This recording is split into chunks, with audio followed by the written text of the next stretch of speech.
आज हम लोग 2025 का सेट 4 का पार्ट 4 स्टार्ट करेंगे। पिछले इस सेट के 3 पार्ट रिकॉर्ड हो चुके हैं, जिसमें हम लोग क्वेश्चन 5 तक कंप्लीट कर चुके थे। आज से शुरू होगा क्वेश्चन नंबर 6, और क्वेश्चन नंबर 6 का पहला पार्ट देखिए क्या है। प्रायिकता का प्रश्न है ये, और ये प्रश्न संपूर्ण प्रायिकता की प्रमेय से लिया गया है। क्या है क्वेश्चन? किसी व्यक्ति ने एक निर्माण कार्य करने का ठेका लिया। ठीक है, किसी व्यक्ति ने किसी काम को करने का ठेका लिया है। अब दो बातें हो सकती हैं, हड़ताल होगी या नहीं होगी। तो यहां पर दो घटनाएं हैं। पूरा सैंपल स्पेस दो भागों में बट रहा है। E1 का मतलब हो जाएगा हड़ताल होने की घटना। एक बार क्वेश्चन अपने आप रीड कर लीजिए तो समझ में आएगा। E1 का मतलब है हड़ताल होने की घटना, और E2 का मतलब क्या है?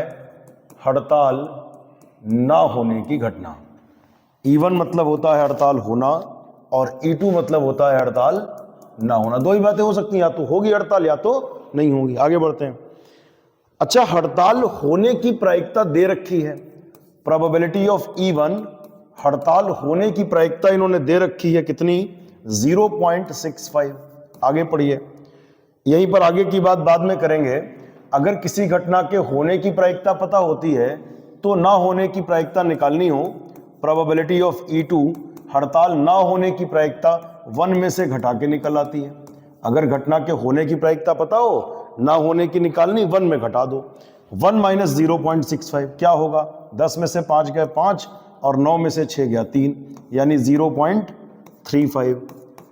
ठीक है, तो अभी तक दो बातें निकल के आई। कोई काम को करने का तुमने ठेका लिया है, हड़ताल हो सकती है, उसकी प्रायिकता दे रखी थी। ना होने की प्रायिकता हमने 1 में घटा के निकाल ली।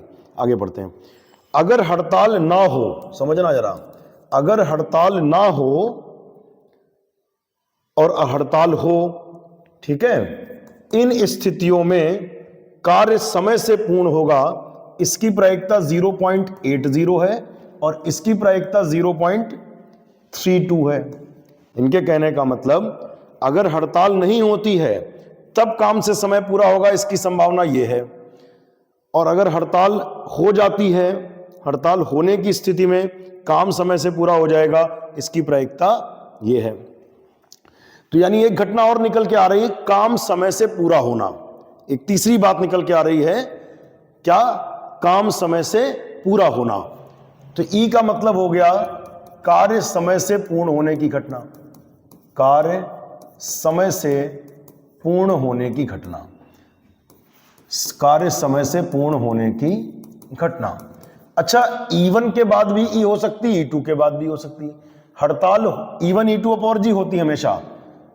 जो आपने संपूर्ण प्रायिकता की प्रमेय पढ़ी होगी, उसमें आपने देखा होगा कि E1 E2 जो मानते हैं वो अपवर्जी होना चाहिए, और E जो है वो E1 के बाद भी हो सकती है, E2 के बाद भी। यानी हड़ताल होने पर भी काम समय से पूरा हो सकता है, हड़ताल ना होने पर भी काम समय से पूरा हो सकता है। ठीक है जी। तो अब हम क्या निकालने वाले हैं? अब हम निकालेंगे probability of E when E1 done. इसका मतलब क्या होता है जी? इसका मतलब होता है E1 के होने पर E हो। E1 के होने पर E हो मतलब हड़ताल होने पर काम समय से पूरा हो। हड़ताल होने पर काम समय से पूरा हो, इसकी प्रायिकता थी 0.32। आगे बढ़ते हैं। फिर प्रोबेबिलिटी ऑफ E बटे E2, ये क्या है भाई? इसका मतलब है E2 के होने पर E हो। E2 के होने पर E हो मतलब हड़ताल ना होने पर काम समय से पूरा हो। बेटा, हड़ताल ना होने पर काम समय से पूरा हो, इसकी प्रायिकता क्या दे रखी है? इसकी प्रायिकता दे रखी 0.80। अब यहां पर पूछ क्या रहे हैं? यहां पूछ रहे हैं निर्माण कार्य समय से पूर्ण होगा, इसकी क्या प्रायिकता है? काम समय से पूरा होगा, इसकी क्या प्रायिकता है? यानी प्रोबेबिलिटी ऑफ E पूछ रहे हैं। ऐसी स्थिति में हम लोग क्या करते हैं? संपूर्ण प्रायिकता की प्रमेय लगाते हैं।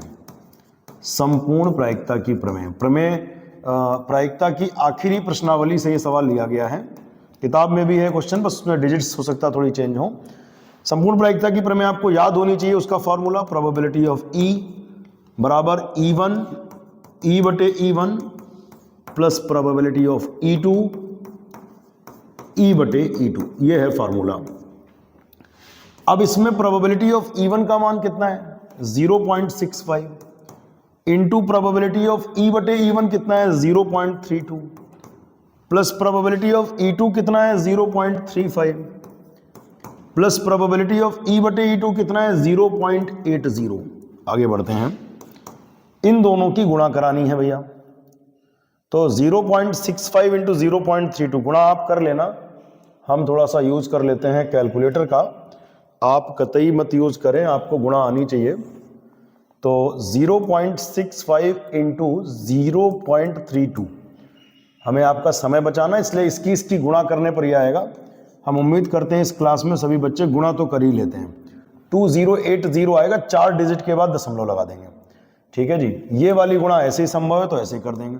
ये वाला 0 ऐसे ही लिख दो। 8 से गुणा हम लोग ऐसे ही कर सकते हैं। 8 पंजे 40 का 0, हासिल लगे 4, 8 तियां 24 और 4 28, दशमलव लगेगा 2 डिजिट 4 डिजिट 1 2 3 4, 0.2800। अब क्या करें, जोड़िए 0 0 0, 8 और 0 8, और 8 और 0 8 और 0 8, और 2 और 2 4, तो ये आएगा 0.488।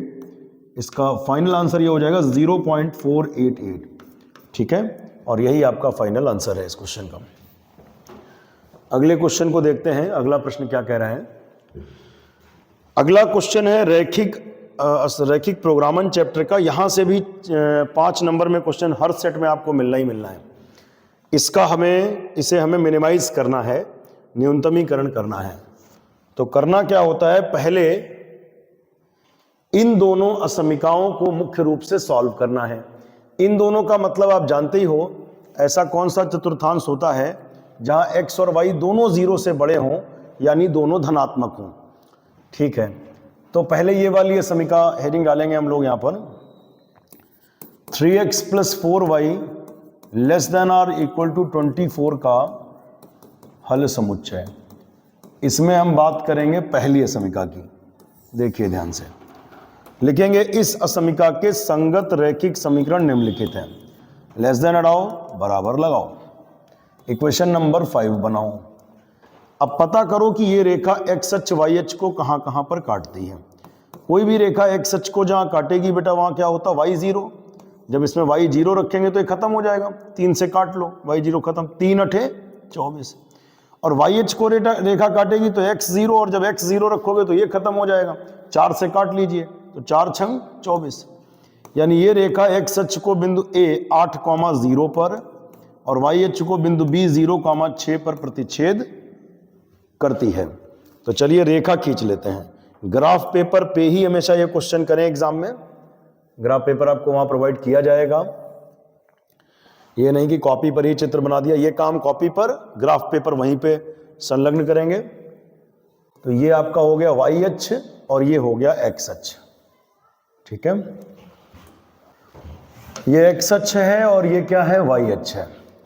8 0 और 0 6, x पे 8 y पे 0, x पे 8 ध्यान देना, 1 2 3 4 5 6 7 8, x पे 8 y पे 0, x पे 0 y पे 6, x पे 0 y पे 6, तो 1 2 3 4 5 6। ठीक है, अब हम ग्राफ खींचेंगे। तो 8 0 और 0 6 कैसे बनेगा भैया, ये एक लाइन हमने ड्रॉ कर ली। अब क्या करना है, ये पॉइंट हो गया 8,0 और ये पॉइंट हो गया 0,6। अब पता करते हैं कि इसका हल समुच्चय है किस तरफ, इस तरफ है या उस तरफ है। तो मूल बिंदु से संतुष्ट कराएंगे, 0 0 से संतुष्ट कराने पर। अगर 0 0 संतुष्ट कर जाए तो हल समुच्चय, तो यानी इधर वाले संतुष्ट करेंगे, और नहीं संतुष्ट करे तो उधर वाले संतुष्ट करेंगे। तो 0 0 से संतुष्ट कराओगे, 0 0 यहां रखो, 3 × 0 + 4 × 0, यहां पे 0 0 रखा, < 24, ये 0 0 < 24 विच इज ट्रू। 0 छोटा है 24 से, जो कि सत्य है। तो मूल बिंदु इसको संतुष्ट कर रहा है। अगर ये संतुष्ट कर रहा माने इधर के सब संतुष्ट करेंगे, उधर के कोई नहीं करेंगे, तो इसका हल इस तरफ होगा। इसका मतलब हुआ हमें इस लाइन के नीचे रहना है, जो सुसंगत क्षेत्र हमारा है वो नीचे होगा और पहले चतुर्थांश में होगा। ठीक है, तो ये वाला तो खेल डन हो गया। अब बात करते हैं इसकी, x plus 2y greater than or equal to 0, ये कैसे बने बेटा? तो हेडिंग डाल लेंगे हम लोग x plus 2y greater than or equal to 0 का हल समुच्चय। अच्छा, ये रेखा मूल बिंदु से जाने वाली है, ये भी कंफर्म है। तो पता करें कि ये रेखा x, इसके लिए भी 2 पॉइंट पता करने होंगे। तो यहां लिखेंगे सबसे पहले इस असमीका के संगत रैखिक समीकरण निम्नलिखित है। ग्रेटर हटाओ, बराबर लगाओ, पता करो ये। अब इसकी इस रेखा पर कोई 2 पॉइंट निकालने पड़ेंगे। रेखा खींचनी है तो रेखा पर 2 पॉइंट निकालने पड़ेंगे। बताओ जरा, y 0 रखेंगे तो x कितना मिलेगा? 0 ही मिलेगा। अगर y को हम 0 कर दें तो 0 इंटू 2 0, ये 0 हो जाएगा। x प्लस 0 x बराबर 0, यानी y 0 पर x 0, और अगर x 0 कर दो तो y 0, यानी कुछ नया नहीं मिलना। अब एक मान और कोई रखो, ये ना कहना x 0 रखेंगे तो y 0, तो एक ही पॉइंट होता रहेगा।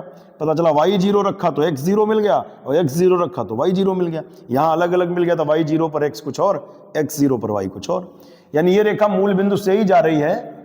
तो इतने मान हैं भाई, सोचने की क्या बात है। x का मान 2 रखो, 5 रखो, 8 रखो, 10 रखो, कोई भी मान रख दो। चलिए 8 रख देते हैं। x का मान 8 रखिए, बताइए y कितना मिलेगा? 8 यहाँ पे रखिए, तो x प्लस 2y 0 है। x का मान यहाँ पर 8 रखिए, 8 को रटिए मत आप, 6 रखिएगा, कुछ भी रखिए। 8 प्लस 2y 0, 2y बराबर प्लस 8, उधर गया -8, और 2 चक्कू 8, तो y बराबर आ गया -4। तो कुल मिला के पॉइंट बना, एक तो ये रेखा जाएगी 0 0 से, और दूसरी जाएगी 8, -4 से। यहाँ लिख भी देना कि ये रेखा 0, 0 और 8, -4 से जाती है। ठीक बात। अब देखना 0 0 पॉइंट तो ये हो गया, 8, -4 कहाँ पे होगा? समझना, x पे 8 और y पे -4। x पे 8 देखो 1 2, y पे -4 देखो, पहले ऊपर +4 होता, नीचे -1 -2 -3 -4। x पे 8 2 2 4 2 6 2 8, x पे 8 तो यही है, और y पे -4 ये हो गया। यानी यहां पर एक पॉइंट मिला 8, -4। x पे 8 और y पे -4, और एक ये 0 0 हो गया। अब क्या करा जाए भाई? ये एक रेखा खिंच गई, ये दूसरी वाली कहां से जाती है बेटा?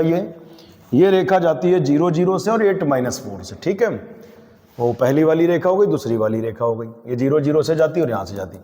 अब पता करना है इस ब्लू वाली लाइन का हल समुच्चय किधर है, नीचे है या ऊपर है। इस बार आप मूल बिंदु से संतुष्ट नहीं करा सकते, क्योंकि रेखा मूल बिंदु से ही जा रही है। तो इतने बिंदु हैं बेटा, ये है, इससे संतुष्ट करा लो। अगर ये संतुष्ट करे तो इसका हल ऊपर की तरफ, और नहीं संतुष्ट करे तो नीचे की तरफ। तो चलिए देखते हैं। असमीका है x plus 2y greater than or equal to 0, इससे संतुष्ट कराते हैं। 8 0 से संतुष्ट कराने पर पता चल जाएगा क्या मतलब है।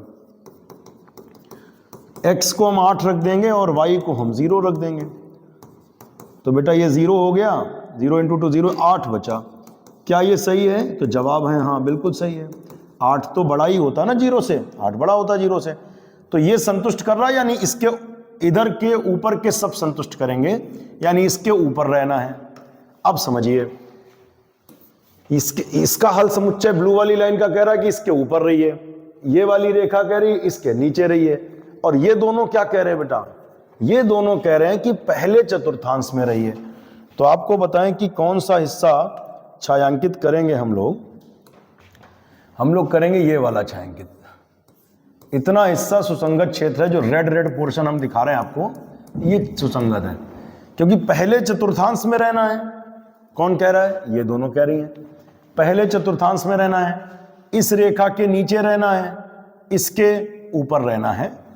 तो ये जितना रेड पोर्शन दिख रहा है ये सुसंगत क्षेत्र है। इसके कॉर्नर पॉइंट कौन कौन से हैं जरा देखिए। इसके कॉर्नर पॉइंट कौन कौन से हैं? कॉर्नर मतलब होता है कोने, एक कोना ये है, एक कोना ये है और एक कोना ये है। अच्छी बात ये है तीनों कॉर्नर पॉइंट पहले से पता है। इसके बाद हम एक टेबल बनाते हैं, एक टेबल यहां पर बनेगी, उसमें हम लिखेंगे यहां पर कॉर्नर पॉइंट, सुसंगत क्षेत्र के ही कॉर्नर पॉइंट लिखते हैं, और z बराबर जो भी होता है, z बराबर कितना है देख लेते हैं, 200x प्लस 500y। अब बताइए कॉर्नर्स ये हैं 0,6, एक तो हो गया 0,6, दूसरा हो गया 8,0 और तीसरा हो गया 0,0, 0, 6, 8, 0, 0, 0। अब आप इसको अपने आप आगे करें, x का मान इसमें 0 रखें, एक हम निकाल के दिखाएंगे, बाकी आप अपने आप करना। x का मान 0 और y का मान 6 रखिए। तो जब 6 रखेंगे बेटा तब क्या होगा, तो ये तो 0 हो जाएगा, 0 इंटू 200, 6 पंचे 30 और 2 0 फ्री में आ गए, 3000। फिर इस पर निकालना, फिर इस पर निकालना। इन तीनों मानों में जो न्यूनतम मान आए वो न्यूनतम और जो अधिकतम मान आए वो अधिकतम। तो आप चेक करेंगे और 100% आप कर लेंगे। हमने 99% क्वेश्चन सॉल्व ही कर दिया है, इसके आगे आप अपने आप करना। ये वो क्वेश्चन है जो मोस्ट इंपॉर्टेंट है, क्योंकि ये हर सेट में आपको मिलना ही मिलना होता है। क्या है क्वेश्चन, इन दो रेखाओं के बीच की न्यूनतम दूरी निकालनी है। तो इसको एक बार हम लोग मैच कर लें, 1 minus T I cap, T minus 2 J cap, 3 minus 2 T के कैप। इसको थोड़ा ठीक से लिख लिया जाए। वेक्टर आर बराबर पहले बिना टी वाले फिर टी वाले, समझ रहे हो, इसमें दो तरीके के टर्म हैं, एक बिना टी वाले और एक टी वाले। तो बिना टी वाले पहले लिख लो, मतलब कांस्टेंट से 1 इंटू आई कैप, आई कैप, बहुत ध्यान से सुनना, एक लाइन में ही लिख देंगे बिना टी वाले, टी वाला नहीं लिख रहे हैं, -2 जे कैप, ठीक है जी, ये टी वाला नहीं लिख रहे हैं, 3 के कैप। इतनी बात समझ में आ गई होगी। क्या कहा फिर समझ लो, 1 आई कैप -2 जे कैप प्लस 3 के कैप। अब टी वाले एक पास, तो बेटा टी कॉमन ले लिया तो माइनस आई कैप, ठीक है, टी कॉमन लिया तो यहां -1 बचा तो माइनस आई कैप, यहां से भी टी कॉमन लिया तो +1, 1 जे कैप, 1 जे कैप, और यहां से भी टी कॉमन लिया तो बचेगा -2 के कैप। ये पहला समीकरण आ गया। फिर दूसरा देखो, वेक्टर आर बराबर, इसमें भी पहले बिना एस वाले फिर एस वाले, तो 1 इंटू आई कैप ये लिख लिया, फिर -1 इंटू जे कैप तो माइनस जे कैप, और 1 इंटू के कैप तो माइनस है तो माइनस के कैप। ध्यान से समझना, 1 आई कैप -1 इंटू जे माइनस जे कैप, फिर 1 के कैप लेकिन माइनस है तो माइनस के कैप। अब एस वाले एक पास कर लो भाई, एस वाले कर लीजिए, एस कॉमन तो यहां पर बचेगा, एस कॉमन ले तो यहां बचेगा +1, 1 इंटू आई कैप, आगे बढ़ो, एस कॉमन लिया तो बचा 2 जे कैप, ठीक है, फिर एस कॉमन लिया तो बचा -2, तो -2 के कैप, ठीक है जी। अब ये इक्वेशन नंबर कौन सी हो गई, 2। ये रेखा की स्टैंडर्ड फॉर्म आ गई। अब न्यूनतम दूरी निकालने के लिए तुम्हें सूत्र याद होना चाहिए। सबसे पहले तो ये सूत्र याद कर लो, a2 minus a1 dot b1 cross b2 बटे mod of b1 cross b2, न्यूनतम दूरी का ये फार्मूला है। तो सबसे पहले वेक्टर आर बराबर a1 प्लस टी b1 तथा वेक्टर आर बराबर a2 प्लस एस b2 से तुलना करने पर, a2 प्लस एस b2 से क्या करने पर, तुलना करने पर। तो वेक्टर आर बराबर a1 plus T b1, this is a1, a1 is what, I cap -2 J cap plus 3 के cap, a1 plus T b1, ये b1 हो गया। b1 क्या है बेटा, minus I cap plus J cap -2 K cap, this is a1, this is b1। फिर vector R बराबर a2 plus S b2, this is a2, what is a2, a2 is I cap minus J cap minus K cap, and b2 is I cap plus 2 J cap -2 K cap. Formula ये कहता है कि a2 minus a1, formula याद रखो, फॉर्मूले के हिसाब से अब हमें सबसे पहले क्या करना होगा, a2 माइनस a1 करना होगा। A2 माइनस A1 का मतलब इसमें इसको घटा दो, घटाने पर चिन्ह बदल जाते हैं। I माइनस I ना लिखो तो भी ठीक है, मन करे तो लिख दो 0i। माइनस जे में प्लस 2j जब होंगे तो प्लस 2j माइनस जे, तो 2j में से j जाएगा प्लस का j cap 1j cap, minus 1 minus 3 हो जाएगा माइनस का 4k cap. This is A2 minus A1। आगे क्या करा जाए, A2 minus A1 dot B1 cross B2। B1 cross B2 क्या होगा बताओ जरा। फर्स्ट रो में I cap J cap K cap, फिर B1 के गुणांक -1 + 1 -2, -1 + 1 -2, -1 + 1 -2, फिर B2 के गुणांक 1 2 -2, 1 2 -2, 1 2 -2।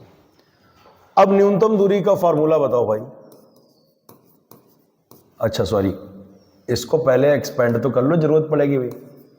I कैप R1 से विस्तार करें, रो कॉलम छिपाओ, 2 1 कम -2, फिर माइनस लगाओ, फिर 2 दूना 4, यहां -4 लिखोगे तो हो जाएगा +4, माइनस जे कैप रो और कॉलम छिपाओ, माइनस माइनस प्लस, 2 1 कम 2, फिर माइनस अपने पास से, फिर 1 दूना 2 -2 लिखोगे, 1 दूना 2 -2 यहां लिखोगे तो +2, प्लस के कैप रो और कॉलम छिपाओ, 2 1 कम 2, -2, फिर माइनस अपने पास से, 1 1 कम 1, फिर क्या होगा बेटा, 4 में से 2 जाएगा 2, 2i कैप, 2 और 2 4, माइनस का 4j कैप, -2 -1 माइनस का 3k कैप।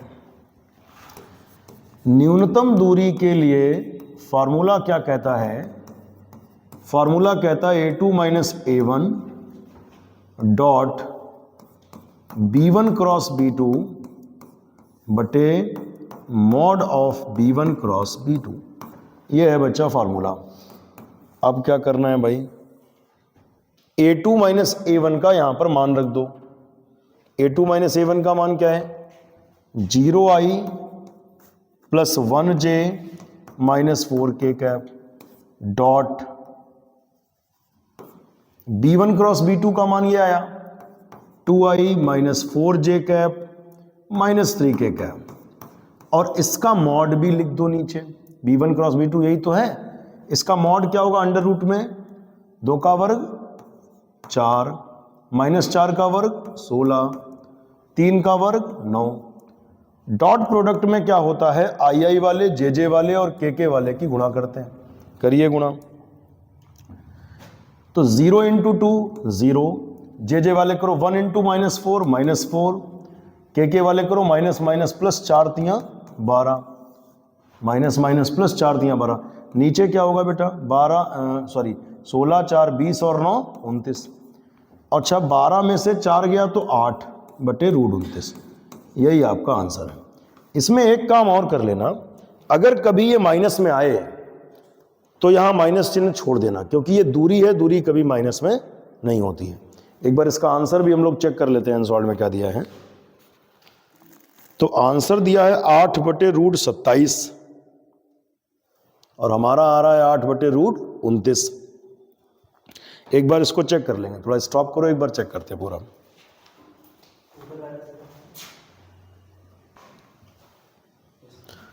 इसको चेक कर लीजिएगा, बाकी यही दूसरी कंपनी के अनसॉल्व में यही आंसर दिया है, अग्रवाल में गड़बड़ है, एक बार देख लीजिएगा, आंसर यही आएगा।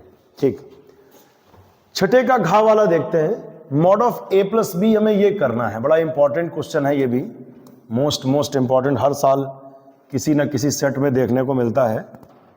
तो ये कैसे लगाया जाए, हम मॉड लेकर चलें बल्कि उसका वर्ग लेकर चलें और फॉर्मूला लगाएं, इतना लेकर चलना ही अपने आप आएगा भी। मॉड का वर्ग उसके सदिश का वर्ग, मॉड का वर्ग उसके मॉड का वर्ग सदिश का वर्ग, सदिश का वर्ग उसके मॉड का वर्ग। a प्लस बी का होल स्क्वायर खोल दो, a square b square 2ab। अब फिर सदिश का वर्ग उसके मॉड का वर्ग, फिर सदिश का वर्ग उसके मॉड का वर्ग। a डॉट b का फॉर्मूला क्या होता है, mod of a mod of b cos theta. ठीक है जी, पहले लिखा मॉड का वर्ग सदिश का वर्ग होल स्क्वायर खोला, फिर सदिश का वर्ग उसके मॉड का वर्ग, सदिश का वर्ग उसके मॉड का वर्ग, a डॉट बी का सूत्र खोल दिया। यहीं पर इसको हम होल्ड कर देंगे, मतलब छोड़ देंगे हम। अब हम आगे कैसे करें, अब हम यहां लिखेंगे वी नो दैट, यानी हम जानते हैं, हम क्या जानते हैं कि cos थीटा का मान 1 या 1 से कम होता है। ये तो जानते हैं ना cos थीटा का मान कभी 1 से ज्यादा नहीं होगा, 1 होगा या उससे कम होगा। अब इस cos थीटा के साथ इतनी चीज पहले बना लो, तो यहां लिखेंगे दोनों पक्षों में क्या करेंगे, 2 mod of a mod of b से गुणा कर देंगे बेटा। करिए गुणा 2 mod of a mod of b से। अच्छा, ये जो संख्या है धनात्मक है, क्योंकि मॉड धनात्मक ही होता है, ये धनात्मक, और धनात्मक संख्या से गुणा करने पर असमिका के चिन्ह में कोई बदलाव नहीं होता है, जैसा चिन्ह था वैसा रहेगा। इतना बन गया बेटा। अब पूरा बनाओ, इसके लिए ये दोनों तरफ जोड़ दो। यहां लिखेंगे दोनों पक्षों में mod of A square plus mod of B square क्या करने पर, जोड़ने पर। अब देखो बेटा खेल होने वाला है, जैसे ही जोड़ेंगे काम पक्का हो जाएगा। इधर भी जोड़ना है, लेकिन ध्यान रखना mod of A square plus mod of B square plus 2 mod of A mod of B cos theta, और इधर भी हमने mod of A square mod of B square जोड़ दिया plus 2 mod of A mod of B. ये हो गया बेटा, ये चीज इधर भी जोड़ दी, इधर भी जोड़ दी। अब इस वैल्यू को क्या लिख सकते हैं, देखना जरा समीकरण नंबर 1 से। समीकरण नंबर 1 से ध्यान दो, इस पूरी वैल्यू को, ये पूरी वैल्यू जो यहां लिखी वही तो यहां लिखी है, इस वैल्यू का जो मान था वो यहां लिख दो। क्या है, mod of A plus B का होल स्क्वायर, और यहां पे चल रहा है less than or equal to, ये 3 पद मिलकर के होल स्क्वायर बना रहे हैं किसका, mod of A plus mod of B का होल स्क्वायर। खोल के देखो, पिछला स्टेप बैक हो जाएगा, A square plus B square plus 2ab, दोनों पक्षों में वर्गमूल लेने पर स्क्वायर स्क्वायर हट जाएगा, and your result is mod of A plus B less than or equal to mod of A plus mod of B, और यही आपका आंसर है। इसके बाद एक क्वेश्चन और है इसका, ये भी देख लेते हैं इस वीडियो में, ये आखिरी प्रश्न होगा। निगेटिव उधर भेज दें तो positive, x plus 2y square dy। अब हम क्या करेंगे, dy इधर अपॉन में ले आएंगे, dx ओवर dy, ये उधर बटे में जाएगा, x plus 2y square upon y, dx over dy, y दोनों के बटे में कर दो, x upon y plus 2y square upon y, y cut गया, इसको इधर ले आएंगे, dx over dy plus x upon y, इधर आया तो minus x upon y is equal to 2y। Now comparing with the standard form, ये x में लीनियर डिफरेंशियल इक्वेशन है, जो लोग चैप्टर पढ़े होंगे उन्हें ही समझ आएगा। अब कंपेयर करो तो ये टर्म बराबर है, x भी बराबर है बेटा, तो फाइनली p का जो मान आया वो आया -1 अपॉन y, p का मान आया -1 अपॉन y, और q का मान आया 2y।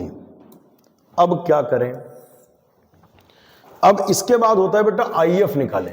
क्या निकालें, IF होता है e की power integration of p dy। p का मान क्या है बच्चा, p का मान है -1 upon y dy, 1 upon y का log y, माइनस ऊपर जाएगा, log की प्रॉपर्टी से माइनस ऊपर जाएगा।